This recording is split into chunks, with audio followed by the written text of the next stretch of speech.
মান যাল্লাযী ইউকরিদুল্লাহ কারদান হাসানান ফায়ুদাইফাহু লাহু। আল্লাহ তাআলা বলছেন তোমাদের মধ্যে কে আছে এমন যে আমাকে ঋণ দিবে? কি দিবে? জোরে কয় না, কি দিবে? ঋণ বোঝেন না? হাওলাত, হাওলাত দেবে।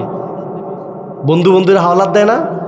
এই বন্ধুরে হাওলাত দেওয়ার পরে আমরা ফোন বন্ধ করে দিই, ওই বন্ধুর লোক আর যোগাযোগ নাই। আসি না? এমন আসি না?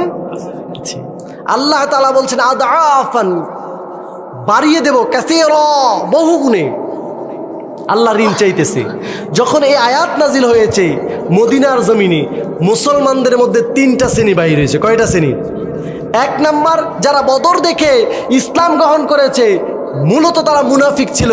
তারা বলতেছে দেখো দেখো মুহাম্মাদের রব ফকির হয়ে গিয়েছে, কন্যা নাউজুবিল্লাহ।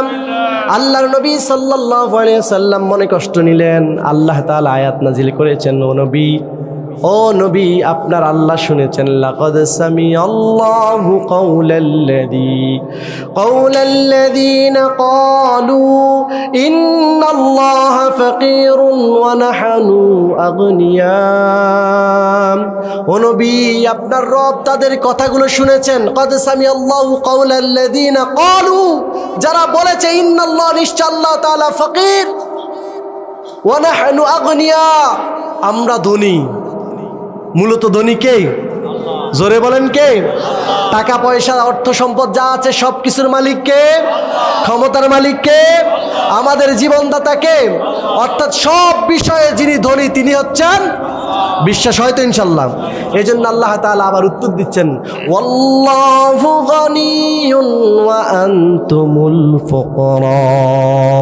নবী হে, মূলত আপনি জানিয়ে দিন সবচেয়ে ধনী হচ্ছেন আল্লাহ, আর সবাই ফকির। কন্যা সুবহানাল্লাহ। এই আয়াত যখন নাজিল হলো, মান যাল্লাযী ইউকরিদুল্লাহ কারদান হাসানান ফায়ুদাইফাহু লাহু আদআফান কাসীরা। দ্বিতীয় শ্রেণীর ঈমান এনেছে এমন কিছু মানুষ, তারা দূরে সরে গেল। তারা চিন্তা করলো আমার অর্থ উপার্জন করা, এই সম্পদটা আমার রতে উপার্জন করা সম্পদটা কেন আমি বিলিয়ে দেব? কৃপণতা করেছে। আল্লাহ রাব্বুল আলামিন আয়াত নাজিল করার পরে তারা দূরে সরে গিয়েছে। তৃতীয় শ্রেণীর ওই সমস্ত সাহাবী ছিল যারা হযরত আবু দাহদা রাদিয়াল্লাহু তাআলা আনহুর মতো দৌড়ে এসেছেন, বলতেছেন ইয়া রাসূলুল্লাহ ইয়া হাবিবাল্লাহ। হযরত আবু দাহদা এসে বলছেন ইয়া রাসূলুল্লাহ ইয়া হাবিবাল্লাহ, ও আল্লাহর হাবিব, আমার পিতামাতা আপনার উপর উৎসর্গ হোক, কুরবানি হোক, আল্লাহ কি আমাদের কাছে ঋণ চাইতেছে নাকি? আল্লাহ রাসূল সাল্লাল্লাহু আলাইহি সাল্লাম বলছেন বালা, হ্যাঁ অবশ্যই আল্লাহ আমাদের কাছে উত্তম ঋণ চাইতেছেন, যা ফিরিয়ে দিবেন উত্তম রূপে। কন্যা সুবহানাল্লাহ। আবু দাহদা বলছেন ইয়া রাসূলুল্লাহ ইয়া হাবিবাল্লাহ, নবী গো, আমি আপনার এই মদিনার আনসারী সাহাবী, আমি আপনার কাছ থেকে শুনেছি, বিশ্বাস করেছি। ইয়া রাসূলুল্লাহ, আল্লাহ যদি আমার কাছে ঋণ চেয়ে থাকে আর এটা উত্তম রূপে ফিরিয়ে দেয়, আমি আপনার হাতে হাত রেখে আমার এই মদিনার জমিনে 2টা খেজুরের বাগান আছে, উভয়টা আল্লাহর জন্য আপনার কাছে ঋণ দিয়ে দিলাম। কন্যা সুবহানাল্লাহ। ইয়া রাসূলুল্লাহ, এই 2টা খেজুরের বাগান যার মধ্য দিয়ে আমি আমার সংসারের সকলের জন্য জীবিকা আহরণ করে থাকি। আল্লাহ রাসূল সাল্লাল্লাহু আলাইহি সাল্লাম বলছেন আবু দাহদা, আবু দাহদা রে, তোমার 2টা খেজুরের বাগান দিতে হবে না।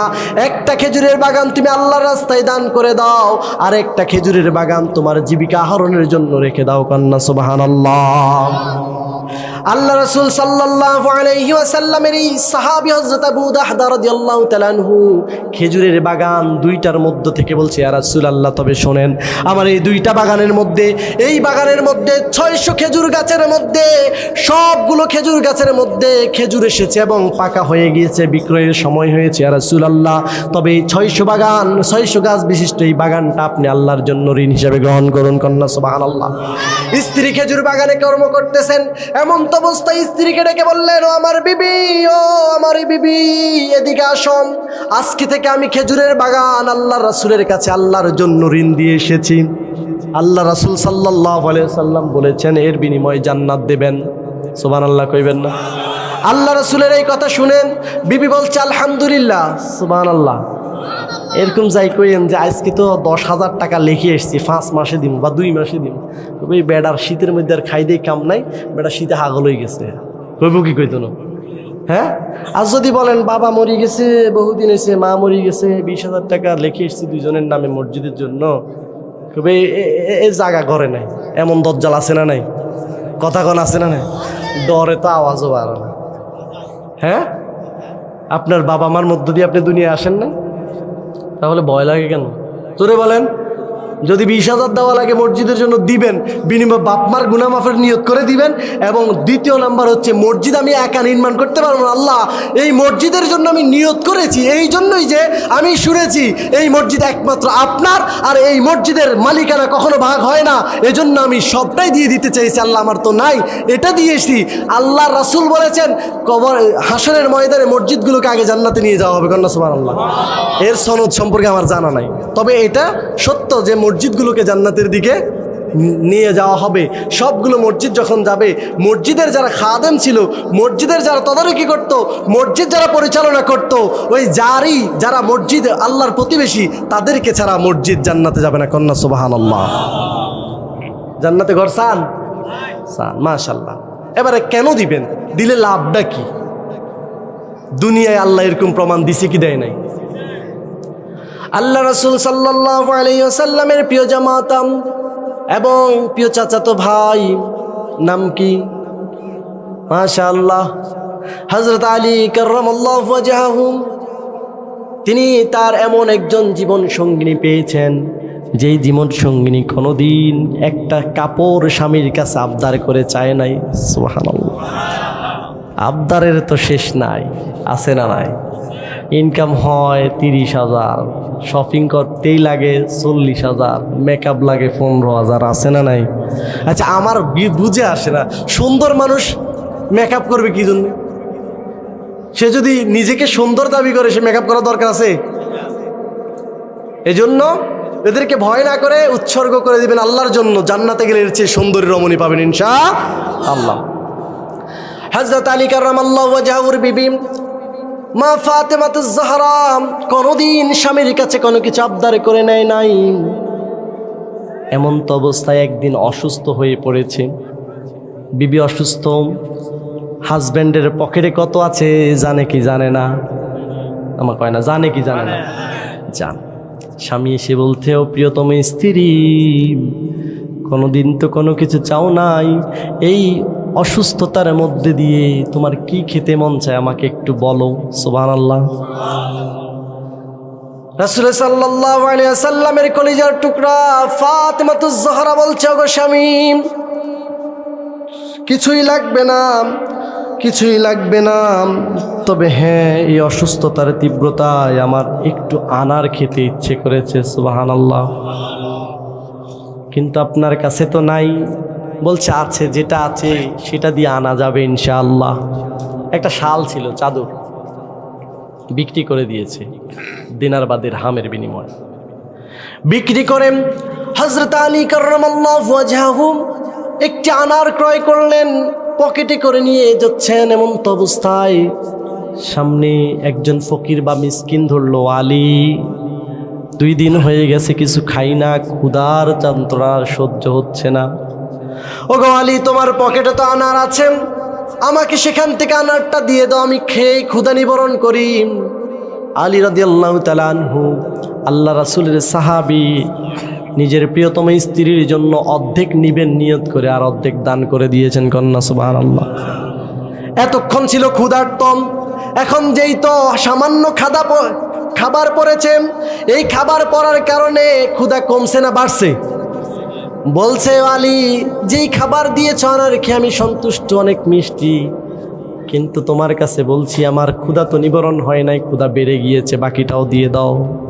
হযরত আলী রাদিয়াল্লাহু তাআলা আনহু কোনো চিন্তা না করে, ভাবনা না করে সাথে সাথে দান করে দিলেন, আনারটা খেয়ে নিলেন। এবার মনে হলো, আমার প্রিয়তম স্ত্রী তো কোনোদিন কিছু চায় নাই, আজকে যেই তো একটা আনার চেয়েছে, এই আনারটাই তো নিতে যাইতেছিলাম, অর্ধেক দিছি, পুরাটা কেন দিলাম?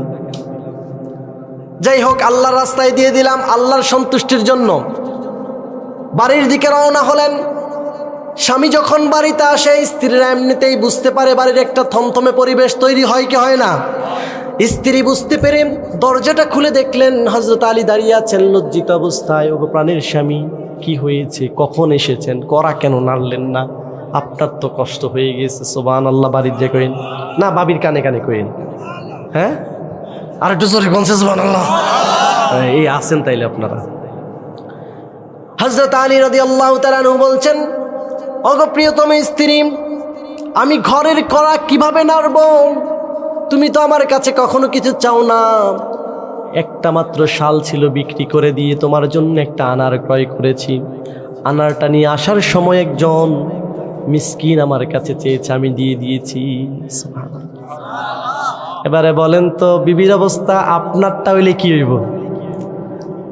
সারা জীবন যদি সব দিয়ে থাকেন, এই সময় আনার দিতে পারেন না, কবে বেটার কাছে কিছু হয় না, কইব কি কইব না? এতটা আসে, এটা তো হেসা কথা। কইব কি কইব না? আর মা ফাতেমাকে যে খাতুনে জান্নাত বানানো হয়েছে, মহিলাদের সরদারিনী বানানো হয়েছে, এমনি এমনি নয়। আল্লাহ রাসূল মেরাজের রজনীতে দেখে এসেছেন জাহান্নামীদের মধ্যে বেশিরভাগ হচ্ছে নারী। এর কারণ হচ্ছে 1 নাম্বার, তারা স্বামীর না শুকরিয়া জ্ঞাপন করে। আছে না নাই? হ্যাঁ আছে। ও এখন তার একটা চলতেছে, হুজুরে বিয়ে করছে এটাতে দোষ, ধর্ষণের সেঞ্চুরি করে এটাতে দোষ নাই দেশে। কথা বলেন, বিবাহ জায়েজ না না জায়েজ? আপনি এখান থেকে লাকসাম যাবেন, ভাড়া কত? 20 টাকা একজন, না পুরা গাড়ি? একজন। এখন একটা মিশুকের সিট হইল কয়টা? ধরেন 4টা। কয়টা সিট? 4টা সিট। আপনি যদি এককভাবে মিশুকটা নিয়ে লাকসাম যেতে হয়, এই মিশুকের ভাড়া আপনাকে 4 সিটের দেওয়া লাগবে কি লাগবে না? অথবা আপনি ঢাকা গেলেন, একটা প্রাইভেট কার নিলেন, প্রাইভেট কারের তো 4টাই সিট নাকি? সামনে একটা, পিছনে 3টা। এখন এই 4টা সিট যদি আপনি ভোগ করতে হয়, ফুল রিজার্ভ করা লাগবে কি লাগবে না? আর যদি একক না গিয়ে অপেক্ষা করেন, উনি বাকি 3 জন নিবে, এতে করে আপনি আপনার ভাড়াটাই দিবেন, বাড়তি দেওয়া লাগবে? লাগবে না। আল্লাহ বিধান করেছে, আবশ্যকীয় নয়, বিধান করেছে যে তোমাদের পুরুষদের জন্য 1, 2, 3, 4টা বিবাহ জায়েজ করতেই হবে, এমনটা আল্লাহ যে জায়েজ করে দিয়েছেন। এখন বলেন 4 বিবাহের বিধানটা দিছে কে? যদি আপনি না করতে পারেন, মানে আমল করতে পারেন নাই, সেটা হচ্ছে ভিন্ন বিষয়, কিন্তু অস্বীকার করলে ঈমান আছে না গেছে? গেছে। এখন যে আলোচক আমাদের প্রিয় আবু তোহা মোহাম্মদ আদনান, উনি যে 2য় বিবাহ করেছেন, এই বিবাহটা তার জন্য হালাল না হারাম? হালাল। আমরা যারা বিবাহ করছি আমাদের জন্য হালাল না হারাম? 2য় বিবাহ সামর্থ্য থাকলে, শারীরিকভাবে, মানসিকভাবে, আর্থিকভাবে যদি সামর্থ্য থাকে, করা জায়েজ আছে না নাই? ফরজ নাকি? না, ফরজ নয়। বিধবাকে বিবাহ করবেন, এই তালাক প্রাপ্তাকে বিবাহ করবেন, এগুলো আপনার জন্য সুন্নাহ হিসেবে যাবে, যদি আপনি সব দিক থেকে ইনসাফ কায়েম করতে পারেন। এখন বলেন, অটোওয়ালা বা গাড়ির ড্রাইভারটাকে প্রাইভেট কারের সাথে আপনি কথা বলছেন, যদি একক যেতে হয় পুরো গাড়ি রিজার্ভ করতে হবে। আর যদি অপেক্ষা করেন 3 জন নিয়ে যাবে, তাহলে আপনি আপনার ভাড়াটাই দিবেন। ঠিক না ঠিক? আল্লাহ তাআলা 4টা বিবাহের হুকুম দিয়েছে। আপনি আপনার স্বামীকে যদি সর্বোচ্চ ভালোবাসা, মানসিক সাপোর্ট, আপনার স্বামীকে বিশ্বাস করে আগলে রাখতে পারেন, আপনি 4টা সিট দখল করে থাকতে পারেন, আপনার স্বামীও আলী রাদিয়াল্লাহু তাআলার মতো বলতে বাধ্য হবে, ওগো বিবি, আপনি আমার কাছে একজনই 4 জনের সমান। কন্যা সুবহানাল্লাহ। এখন আপনি বেড়ার দেন না দাম, কথা শুনেন না, বেড়ার লগে শুন না, আপনি সিট আলাদা করে ফেলেছেন। আপনি বলেন তো, এই 4 সিটের মধ্যে এবারে প্যাসেঞ্জার সে যেমনি লয়, আপনার হাজব্যান্ডে বিয়ার একটা করবে কি করবে না? হ্যাঁ, তাহলে হুজুরে করছে যে দোষ, এমনি রেপ করে যে সমস্যা নাই নাকি? হযরত আলী কাররামাল্লাহু ওয়াজহুর বিবি বলছেন, ওগো প্রাণের স্বামী, আনার আনেন নাই তো কি হয়েছে? আপনি তো কল্যাণের কাজ করেছেন, খেলেই তো শেষ হয়ে যেত। এ আনারটা আমাদের উভয় জাহানের জন্য কল্যাণ বয়ে আনবে। কন্যা সুবহানাল্লাহ। কিছুক্ষণ পরেই, ওই সময় কি মোবাইল ছিল? মেসেজ পাঠাইছে? চিঠি পাঠাইছে যিনি, তিনি হচ্ছেন আল্লাহ। আল্লাহ রাসূল সাল্লাল্লাহু আলাইহি ওয়াসাল্লাম হযরত সালমান ফারসি রাদিয়াল্লাহু তাআলা আনহুর মাধ্যমে আনার প্রেরণ করেছেন। দরজায় এসে করা লাগলো, আলী আসসালামু আলাইকুম, ঘরে আছেন নাকি? লাব্বাইক, আমি আছি। কি হয়েছে? যে বিশ্বনবীর তরফ থেকে আপনার জন্য আনার নিয়ে আসা হয়েছে, আপনি আনারগুলো গ্রহণ করুন। আল্লাহ রাসূলের প্রিয় সাহাবী সালমান ফার্সি যখন এনে দিলেন, আল্লাহ রাসূলের প্রিয় সাহাবী হযরত আলী কাররামাল্লাহু ওয়াজহাহু আনারগুলো গুনে গুনে দেখছেন। সালমান ফার্সি রাদিয়াল্লাহু তাআলা আনহু অদ্ভুতভাবে তাকিয়ে আছেন, কি ব্যাপার, আল্লাহ রাসূল যে দিয়েছে তিনি গণেন কেন? গুনে দেখতেছেন 9টা আছে। কয়টা আছে? বলছে যে সালমান ফার্সি, ও আমার প্রিয় ভাই, এই আনারগুলো আমার জন্য প্রেরণ করা হয় নাই, তুমি এটা ভুল জায়গায় নিয়ে এসেছো, যার আনার তার কাছে নিয়ে দাও। সালমান ফার্সি রাদিয়াল্লাহু তাআলা আনহু বলছেন, না ও হযরত আলী, বিশ্বাস করুন, আমি স্বয়ং শুনেছি, আমার হাতে আল্লাহ রাসূল তুলে দিয়েছেন, এই আনারগুলো শুধু আপনার জন্য, শুধু আপনার জন্য। বলছে, না না, আপনি ভুল ঠিকানায় এসেছেন, আল্লাহ রাসূল যদি আনার প্রেরণ করত, আমার জন্য 10টা আনার প্রেরণ করতো। কন্যা সুবহানাল্লাহ। সালমান ফার্সি রাদিয়াল্লাহু তাআলা আনহু পকেট থেকে আনারটা বাইর করে দিলেন। বলছে, ও আলী, আপনার এই হক আমার খাওয়ার কোনো ইচ্ছা নাই এবং কোনো আগ্রহও নাই, এই আনারটা আমি পকেটে রেখেছি, এই জন্য আল্লাহ রাসূল 10টা আনারই কেন আপনার জন্য দিয়েছে, এই 10টা আনারের মধ্য থেকে একটা লুকিয়ে রাখলাম, কেন দিয়েছে সেটা জানার জন্য। হযরত আলী বলছেন, ও সালমান ফার্সি প্রিয় ভাই শোনো, আল্লাহ রাসূল সাল্লাল্লাহু আলাইহি ওয়াসাল্লাম কি বলতে শুনেছি যে আল্লাহকে সন্তুষ্টি করার জন্য, আল্লাহকে পাওয়ার জন্য নিয়তকে খালেস রেখে আল্লাহর পথে 1টা টাকা দান করবে, আল্লাহ তাআলা বিনিময় 10 গুণ দিবেন। কন্যা সুবহানাল্লাহ।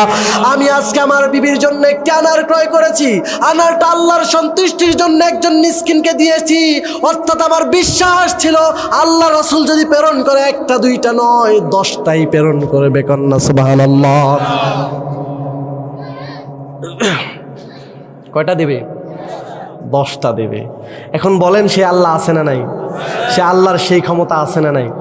এখন সাহাবা আজমাইন এইভাবে কেন বিলিয়ে দিত? আল্লাহ রাসূল সাল্লাল্লাহু আলাইহি ওয়াসাল্লামের সাহাবীদেরকে এইভাবেই তিনি শিক্ষা দিয়েছেন যে 1টা টাকা যদি তুমি দান করো, আমি তোমাদের জন্য 10 গুণ বাড়িয়ে দিব। কয় গুণ? সে আল্লাহ আছে না নাই? দেওয়ার ক্ষমতা আছে না নাই? মনে হয় কিছু কমে গেছে। কমে নাই?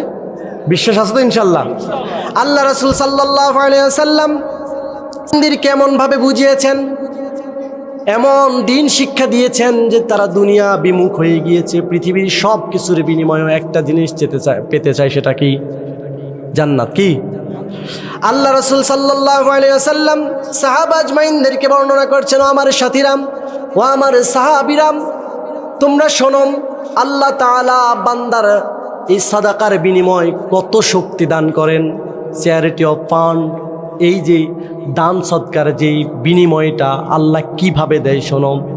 পৃথিবীটা যখন তৈরি করা হলো, লাম্মা খালাকাহুল আরদ জাত তামিদাম, যখন জমিনটা সৃষ্টি করা হলো, ফাকালাহু, আল্লাহ তাআলা যখন জমিন সৃষ্টি করলো, জমিনটা যখন দুলতেছিল পানির মধ্যে, এমন তো অবস্থা আল্লাহ তাআলা ফাখালাকাহু জিবাল, জমিনের মধ্যে পাহাড় সৃষ্টি করেছেন পেরেক হিসেবে। কি হিসেবে? ফেরেশতারা দেখল জমিনটা তখন ধুলতেছিল, হেলতেছিল। এ জমিন যদি ধুলতো হেলতো তাহলে বিল্ডিং উঠতো? ভূমিকম্প একবার দিলে মানুষের হ্যাঁ, যদি ধুলার মধ্যে থাকতো বিল্ডিং হইতো? হইতো না। আল্লাহ রাসূল সাল্লাল্লাহু আলাইহি সাল্লাম বলেন, যখন জমিনটা সৃষ্টি করা হলো, জমিন দুলতেছেন, এমন তো অবস্থা আল্লাহ রাব্বুল আলামিন জমিনের মধ্যে সৃষ্টি করলেন পাহাড়। এই পেরেক, পাহাড় নামক পেরেকটা সৃষ্টি করার সাথে সাথে জমিনটা স্থির হয়ে গেছে। কন্যা সুবহানাল্লাহ। এটা দেখেন ফেরেশতারা বলতেছেন, হাল মিন খালকিকা আশাদ্দু মিনাল জিবাল, হায় আল্লাহ, তোমার সৃষ্টির মধ্যে এই জমিনের মধ্যে সবচেয়ে শক্তিশালী এত পাহাড়, যে পাহাড়টা সৃষ্টি করার পরে সাথে